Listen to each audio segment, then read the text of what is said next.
Hello students, good morning. तो कैसे हैं आप लोग? आई होप सभी लोग बहुत अच्छे होंगे और अपने इस बहुत ही अच्छे टाइम का बहुत बढ़िया तरीके से आप लोग इसको यूज़फुल बना रहे होंगे अपने लिए। और हमारे लिए जो सबसे ज़्यादा जो मस्ट है हमारे फिज़िकल फिटनेस के कंपोनेंट्स, आप उनको इम्प्रूव करने की कोशिश कर रहे होंगे। हमारे फिजिकल फिटनेस के कंपोनेंट्स की अगर बात करें, strength, speed, flexibility, endurance and coordinative abilities. It means हमारी फिजिकल फिटनेस को अगर आप इम्प्रूव करोगे तो हम बाकी सारे जो एट प्रेजेंट टाइम जिस पेंडेमिक सिचुएशन के अंदर सर्वाइव कर रहे हैं, इसको हम बहुत इजीली सर्वाइव कर सकते हैं। Then today we are discussing about the unit 5 और जिसका जो हमारा नेम है वो है योगा। और योगा जो है एक सिविलाइजेशंस का एक पार्ट है, बहुत लंबे समय से हमारे बीच में ये चल रहा है। और इसका जो एक्सप्लेनेशन है वो रामायण, महाभारत, वेद, उपनिषद, यानी कि बहुत सारे ऐसी जगह हैं जहाँ पे इसका ऑलरेडी बहुत बार इसका जो है एक्सप्लेनेशन में मिला है। देन आफ्टर दैट इसका एक्सप्लेनेशन में पतंजलि में भी 147 BCE के अंदर देखने को मिला है। और डिफरेंट पीपल्स ने इसको डिफरेंट वे में डिस्क्राइब भी किया है। तो अगर हम इसकी बात करें, ये हमारे लिए एक बहुत ही पुरानी सिविलाइजेशंस है, बहुत पुराना एक ग्रुप है योगा, जो हमारे लिए बहुत मस्ट हो गया है। और इसका एक्सप्लेनेशन जो है वो हमारे लिए बहुत ज़्यादा ज़रूरी है। वो हमारे लिए किस तरह बेनिफिशियल है, किस तरह हमारी बॉडी के को वर्क करता है, किस तरह वो जैसा हम चाहते हैं वैसे हमारे लिए इस चीज़ को पार्टिसिपेट करवाया जाता है। इसके अलावा अगर अपन बात करें कि इन सब के अलावा जो है प्रेजेंट में जो हमारे पास जो कवि थे उन लोगों के अंदर जैसे आपने नाम सुना होगा, I hope, Tulsidas, Sant Kabir,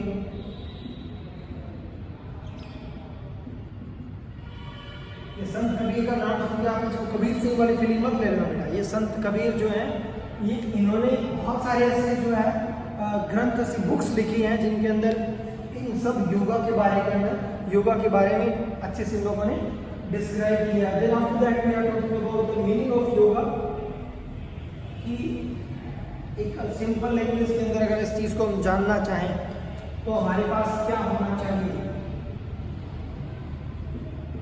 meaning of yoga, और एक सिंपल लैंग्वेज के अंदर कहा गया है कि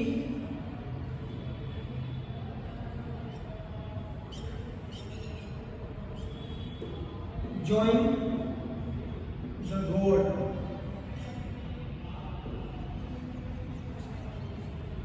join the God। It means हमारे जो भगवान हैं उनको आपस के अंदर मिलाने की बात कर रहे हैं।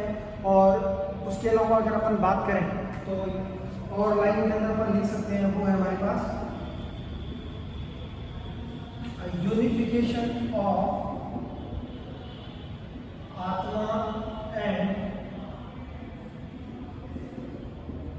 परमात्मा। आत्मा इट मीन्स सोल, परमात्मा इट मीन्स गॉड। हमारी सोल का हमारे गॉड के साथ यूनिफिकेशन करवाना, ये हमारा है yoga.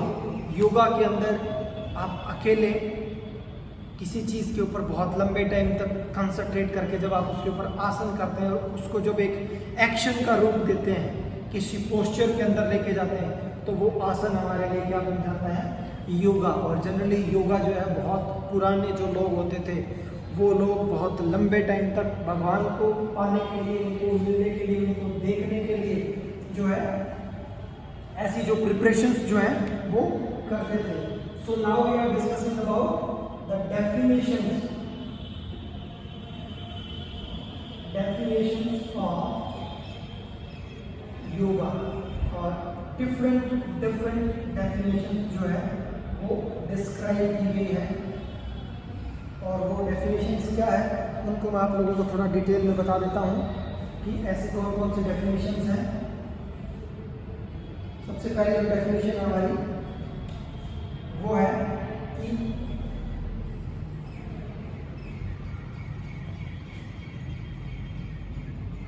checking the impulse of mind is yoga. और ये किसने दी है? पतंजलि ने। पतंजलि। इसके अलावा सेकंड वन है हमारे पास कि योगा इज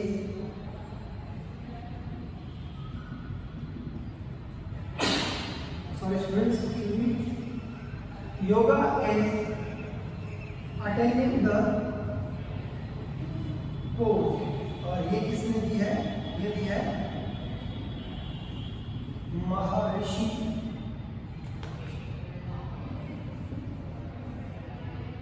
वेद व्यास। उसके बाद हमारे पास नेक्स्ट आता है इसके अंदर कि योगा इज स्पिरिचुअल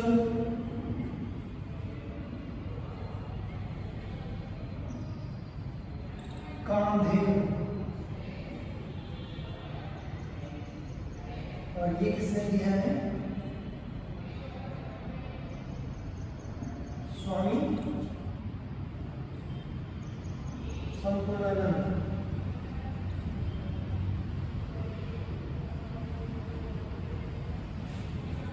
उसके बाद हमारे पास आती है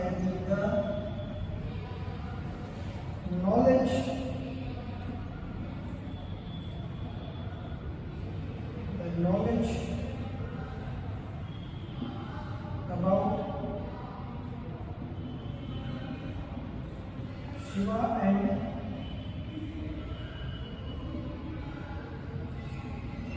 Shakti is yoga। ये किसने दी है? ये दी है अगाम। इसके बाद हमारे पास आती है लास्ट वन की skill in actions or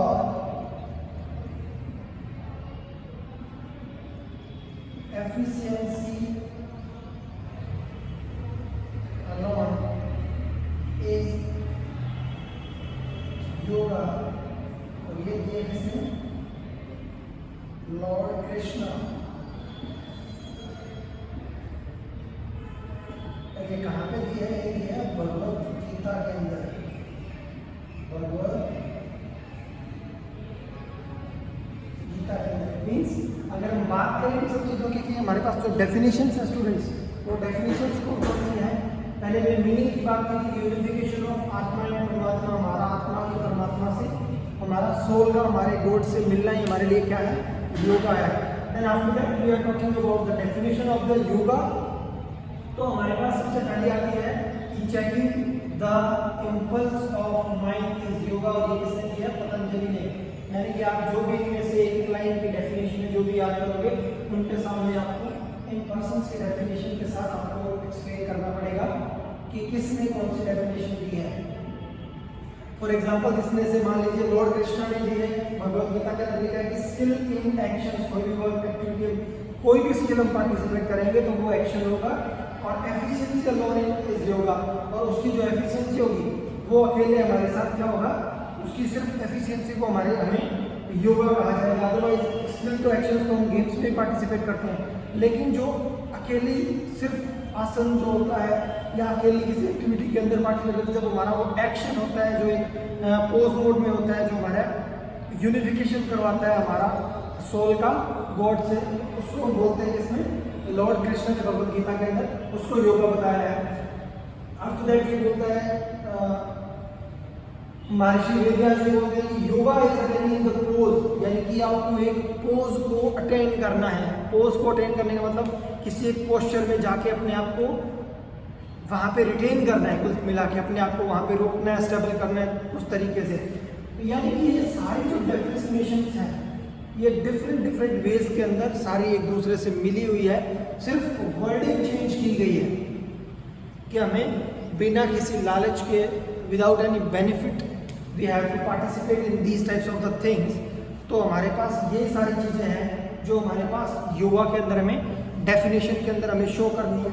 उसके बाद अगर हम बात करें जो सबसे इम्पोर्टेंट चीज़ है, वो सबसे इम्पोर्टेंट चीज़ है क्या, उसके बारे में अगर अपन डिस्कस करें तो सबसे इम्पोर्टेंट चीज़ है हमारे पास यहाँ पे बेनिफिट्स, कि हम योगा और आसन के अंदर पार्टिसिपेट कर तो रहे हैं, लेकिन करने का फायदा क्या है, हमारे लिए क्यों इम्पोर्टेंट है, हम उसकी अगर बात करें तो वो हमारे पास आएगा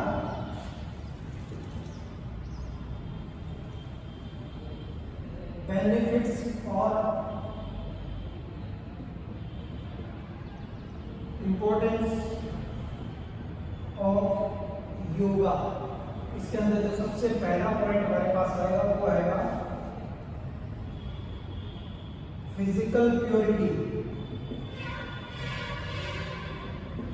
इट मीन्स हमारा जो फिजिकल प्रेजेंस है, हमारी जो बॉडी जो है वो एकदम प्योर, क्लीन और क्लियर हो जाती है अगर हम रेगुलरली फिजिकल एक्टिविटीज़ के अंदर पार्टिसिपेट करें। इसके साथ साथ हमारे आउटरनल जो ऑर्गन्स होते हैं उनके साथ साथ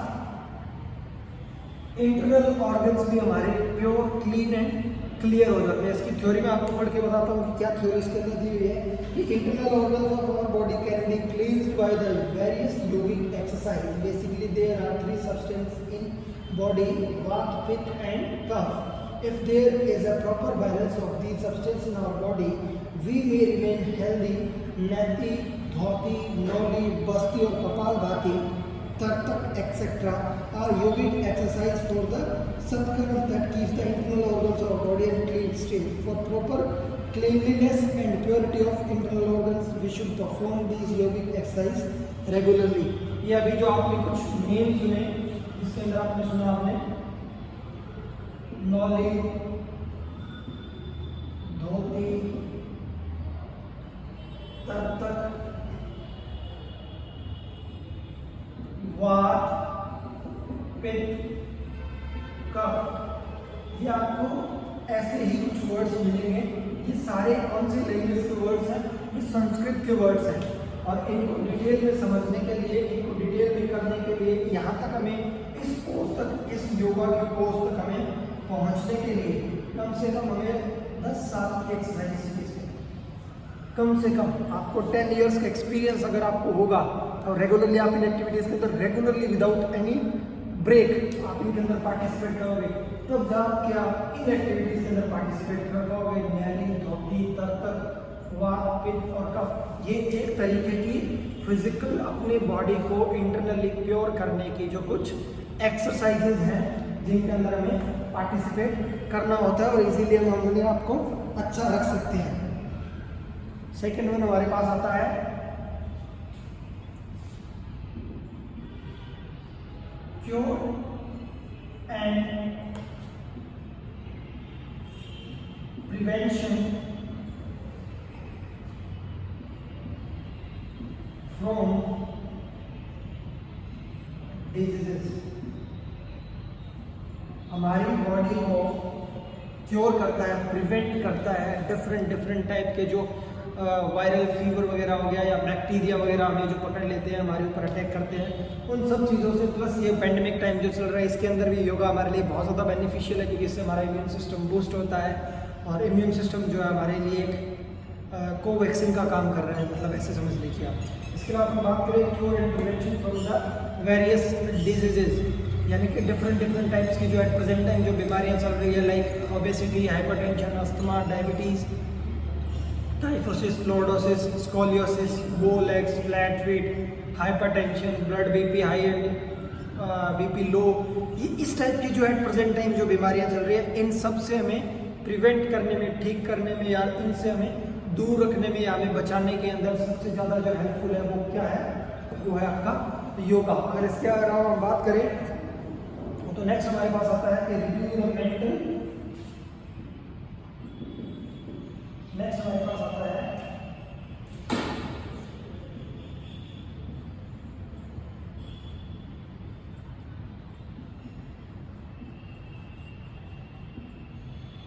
reduce mental tension.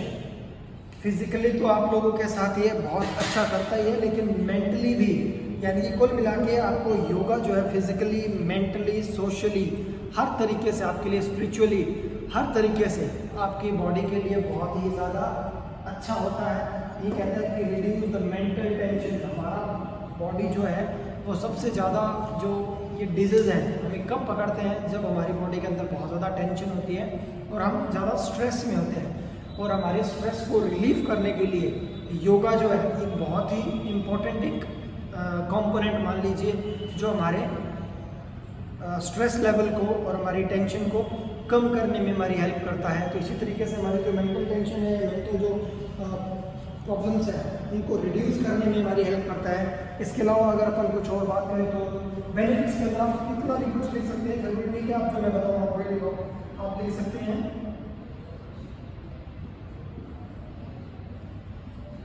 Healthy body. General सी बात है, जब आप various types of activities, skills के अंदर पार्टिसिपेट करेंगे फिजिकली, तो आपकी हेल्थ ऑटोमेटिकली बहुत अच्छी हो जाएगी।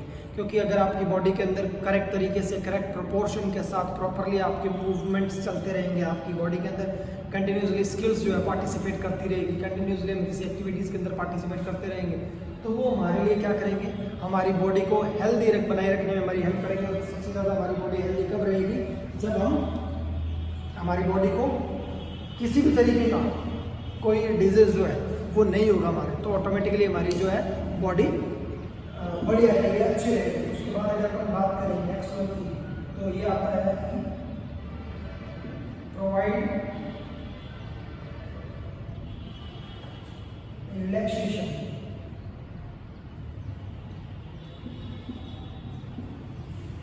हमारी बॉडी को रिलैक्स करने में हमारी हेल्प करती है। बॉडी रिलैक्स होगी तो मेंटल टेंशन कम होगी, स्ट्रेस कम होगा, बॉडी हेल्दी होगी।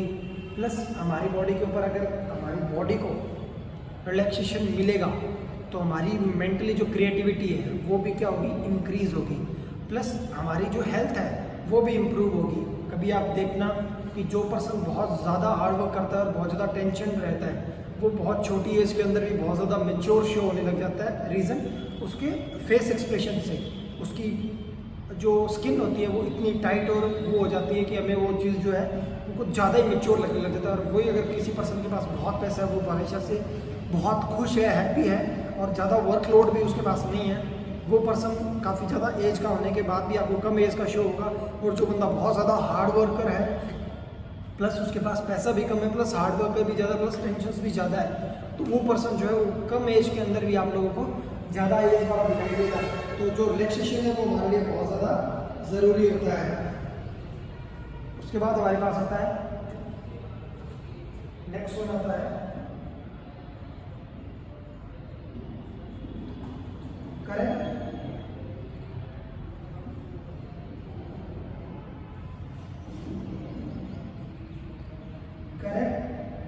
And maintain the body posture.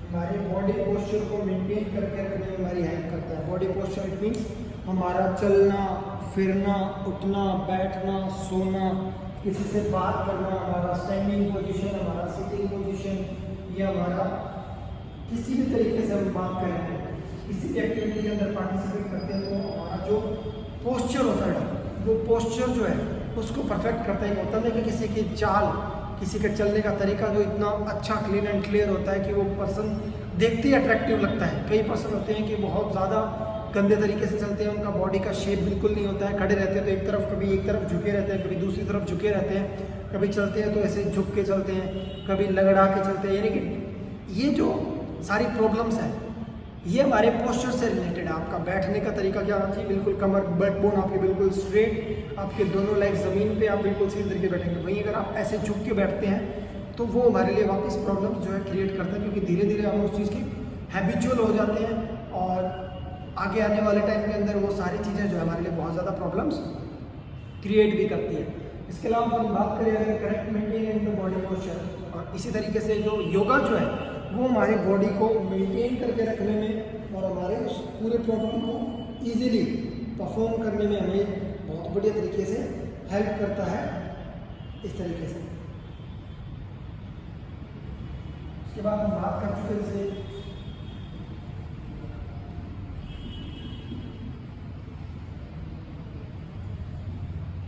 Improve health.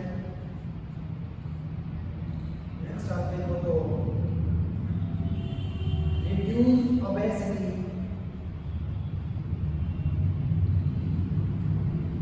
Reduce obesity,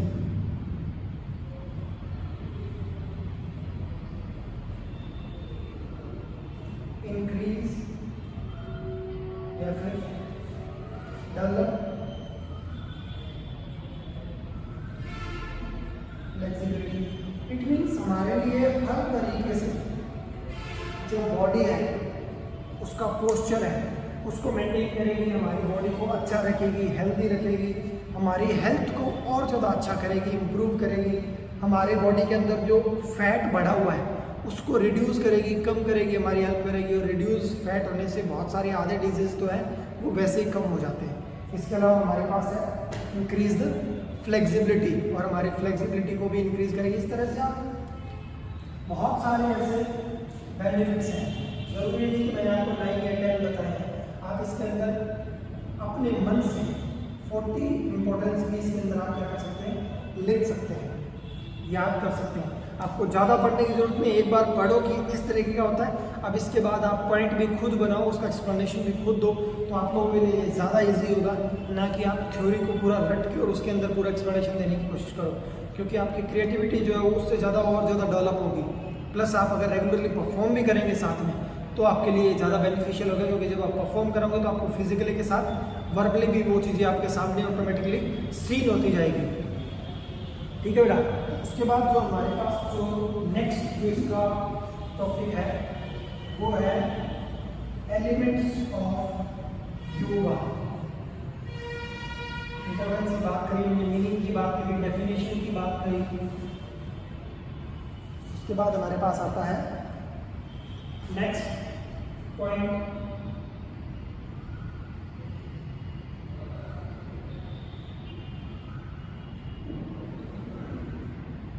elements of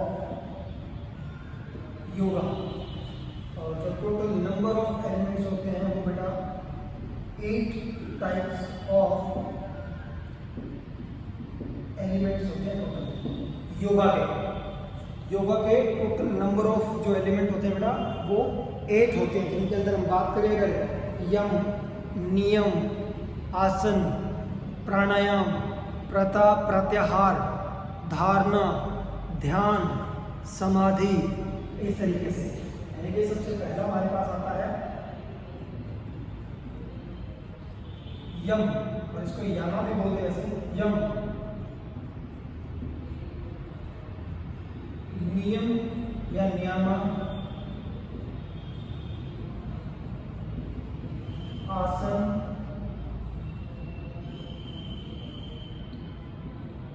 प्राणायाम,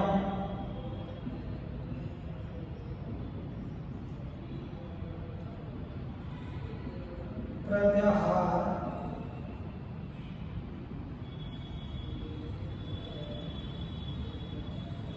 धारणा,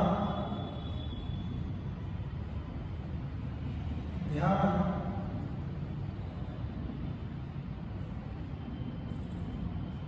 समाधि। तो ये 8 टाइप्स ऑफ एलिमेंट्स होते हैं हमारे पास योगा के, जिसके अंदर यम, नियम, आसन, प्राणायाम, प्रत्याहार, धारणा, ध्यान और समाधि। तो जैसे कि हमने डेफिनेशन के अंदर पढ़ा था या मीनिंग के अंदर पढ़ा था कि ये हमारी यूनिफिकेशन करवाती है, उसको जोड़ती है हमारा परमात्मा से, हमें सोल को, हमारी आत्मा को, हमारे सोल को, हमारे गॉड के साथ क्या करवाती है, यूनिफाइड करवाती है, उसको मिलवाती है। तो हम भगवान से कब मिलते हैं, जब हमारी डेथ हो जाती है। तो 8th जो एलिमेंट है वो हमारी समाधि है। समाधि का मतलब ये होता है कि बॉडी जो है हमारी बिल्कुल निर्जीव हो जाती है, जिसके अंदर हमारा जो है बॉडी के अंदर बिल्कुल भी कुछ भी फील नहीं होता है। डायरेक्ट हमारी बॉडी जो है अगर जिंदा है या डेथ हो गई है, समाधि के अंदर कुछ भी फील नहीं होता है, क्योंकि समाधि का मतलब होता है कि जीते जी वो ज़मीन के अंदर बैठ जाता है इंसान और सिर्फ भगवान को याद करता है, ना कुछ खाता है ना कुछ पीता है, और वो इतना ज़्यादा उन चीज़ों के अंदर मशगूल हो जाता है, मशगूल मतलब इंटरेक्ट हो जाता है, उसके अंदर एक्टिव हो जाता है, उसके अंदर जुड़ जाता है सारा। तो उसको क्या है, कोई भी चीज़ ना भूख लगती है ना प्यास लगती है, वो सिर्फ भगवान को याद करता है और उसको शायद ऐसा कहते हैं जो करता है सिर्फ उसी को पता होता है, बाकी सब बुक्स के अंदर ये थ्योरी लिखी हुई है। तो इसी तरह जो है आसन जो है, योगा जो है इतने आसान नहीं है बेटा। आसन्स के अंदर, योगा के अंदर 8th पार्ट तक पहुंचने के लिए हमें हमारी लाइफ को जो है वो वहाँ पे एंड करना होता है, तब जाके हमारा जो है एक लास्ट पोस्चर हम मिल पाते हैं, लास्ट पोस्चर से हम वहाँ तक पहुँच पाते हैं। इसके अंदर टोटल है कि यम, नियम, आसन, प्राणायाम, प्रत्याहार, धारणा, ध्यान और समाधि। वैसे ये सारे वर्ड्स बेटा संस्कृत के हैं, लेकिन फिर भी एक एक बार अगर हम इनको देखें तो हमें ये सारी चीज़ जो है नेचुरली जो समझ में आ जाएगी। यम मीन्स प्लस करना, जोड़ना, किसी भी एक्टिविटी के अंदर हमें अपने आप को इंक्लूड करना, जोड़ना। सेकेंड वन हमारे पास आता है नियम, हालांकि इनकी एक्सप्लेनेशन थोड़ा डीप में है, जिनका मैं आपको एक्सप्लेन भी करूंगा ये चीज़ें कि क्या क्या चीज़ें हैं, लेकिन सिंपल बता रहा हूँ कि यम का मतलब जोड़ना, नियम का मतलब कुछ अपने रूल्स रेगुलेशंस तैयार करना कि हमें किस तरह से इसके अंदर सर्वाइव करना है, पार्टिसिपेट करना है एक्टिवली, और किस किस तरीके से हमें किन किन चीज़ों को फॉलो करना है। देन आफ्टर दैट आसन्स, उसके बाद हमें हमारी स्किल को एक्शन के अंदर बदल के हमें अलोन के साथ हमें उन एक्टिविटीज़ के अंदर पार्टिसिपेट करना हो, हमारा आसन्स हो गया। या बहुत लंबे टाइम तक एक जगह पे हमें ध्यान की या मेडिटेशन की जो कंडीशन होती है या पोजीशन होती है उसके अंदर में बैठना, उसको बोलते हैं आसन। उसके बाद होता है प्राणायाम। प्राणायाम के अंदर कुछ ऐसी एक्टिविटीज़ होती है जिनके अंदर हमारे जो बॉडी के अंदर, इसको प्राण को अब इंग्लिश में क्या बोलते हैं, प्राण को थोड़ा मेरे को समझ में नहीं आ रहा है क्या बोले, उसको मतलब कंट्रोल करना, हमारी लाइफ को कंट्रोल करना एक तरीके से, हमारी लाइफ का जो सर्विलेंस है उसको हम क्या करेंगे, कंट्रोल करेंगे। हमारा उसके ऊपर खुद का ऊपर क्या रहेगा, खुद का उसके ऊपर कंट्रोल रहेगा। उसके बाद आता है प्रत्याहार, अपनी बहुत सारी ऐसी चीज़ों को क्या करना, छोड़ देना। कंटिन्यूसली धीरे धीरे धीरे धीरे स्टेप बाय स्टेप हमें हमारी लाइफ के अंदर जो ऐसी कंडीशंस और टर्म्स आती है उनको हम क्या है धीरे धीरे छोड़ते चले जाते हैं। हमें उन चीज़ों से, जैसे हमें पैसों से प्यार होता है, हमें अपने बीवी बच्चों से प्यार होता है, माँ बाप से प्यार होता है, इस तरह से क्या होता है हम उन लोगों को धीरे धीरे छोड़ते जाते हैं और सिर्फ गॉड की तरफ ही हम सिर्फ अट्रैक्ट होते जाते हैं। उसके बाद आता है धारणा, कि अपने माइंड को फिक्स कर लेना कि हमें अब इस चीज़ को क्या करना है, एक्सेप्ट करना है, धारण करना है, ग्रहण करना है। ठीक है, उस चीज़ को एक्सेप्ट करके आपको क्या करना है, गॉड के साथ अपनी सोल को डायरेक्ट उसके साथ क्या करना है, यूनिफाइड करना है मतलब तरीके से। उसके बाद आता है ध्यान, और ये सारी एक्टिविटीज़ करने के बाद हमें मेडिटेशन, कंसंट्रेशन इतना ज़्यादा डीप करना है कि हमें न भूख लगे, न प्यास लगे, न सर्दी, न गर्मी, ना हमारे पास अगर कोई बारिश हो रही है, ओले गिर रहे हैं, आंधी आ रही है, हमें बिल्कुल कुछ भी महसूस नहीं हो। हमें इतना ज़्यादा अच्छे तरीके से मेडिटेशन करना होता है। और जब आप ये सब चीज़ें सीख लेते हैं तब आप लास्ट स्टेप या 8th जो एलिमेंट होते हैं वहाँ तक पहुँचते हैं, और उसका नेम है समाधि। और समाधि जो है वो हमारे लिए बहुत ज़्यादा, वो हमारा लास्ट पार्ट होता है जिसके अंदर हमारा मीनिंग का बात करते हैं, यूनिफिकेशन ऑफ आत्मा एंड परमात्मा। तो बाकी के जो स्टेप्स हैं उनके बारे में हमारे नेक्स्ट पार्ट के अंदर बात करेंगे। और अगर आपको कोई क्वेरी हो, कोई किसी टॉपिक कुछ भी समझ में नहीं आया हो, तो you can text me and write about the topic, then I will make one more video about this chapter, about this topic. जो भी आपको समझ में नहीं आता है अपने यूट्यूब चैनल को लाइक और सब्सक्राइब ज़रूर कर देना बेटा, ताकि आप लोगों को फिज़िकल थ्योरी के साथ प्रैक्टिकल की वीडियोस भी रेगुलरली आप लोगों तक मैं पहुंचा सकूं, आपके पास वो नोटिफिकेशन आए। So thanks for the watching, thank you students, good day, good luck, stay safe, stay healthy, thank you.